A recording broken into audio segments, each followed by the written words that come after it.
Huli ang dalawang lalaking nagnakaw sa isang bahay sa Maynila na pagmamay-ari pala ng isang pulis. May spot report si EJ Gomez.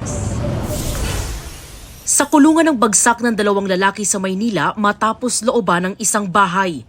Ang pagnanakaw, nasaksihan mismo ng may-ari ng bahay na isa palang pulis. Na-corner niya ang isa sa mga sospek.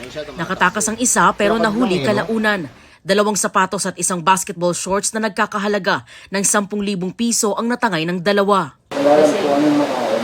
Pinagsisiyang Nasuffocate ang dalawang trabahador na maglilinis sana ng septic tank sa Dumanhog Public Market sa Cebu.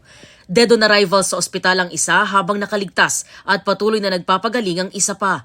Ayon sa mga pulis, hindi nasunod ng mga biktima ang protocol na maglagay ng blower para maalis ang masangsang na amoy ng toxin sa loob ng septic tank. Sasagutin ng kanilang kumpanya ang gastos sa ospital at pagpapalibing sa nasawi. Pinugutan ng ulo ang isang lalaki sa Santa Josefa, Agusan del Sur. Ayon sa mga pulis, nag-away ang biktima at live-in partner nito kaya umuwi ang babae sa bahay ng kanyang magulang. Hinabol umano ng biktima ang babae pero hinarap siya ng tatay at lalaking kapatid ng babae. Nagsuntukan ng 3 hanggang pagtatagain ng lalaking kapatid ang biktima. Patuloy na tinutugis ang mag-ama.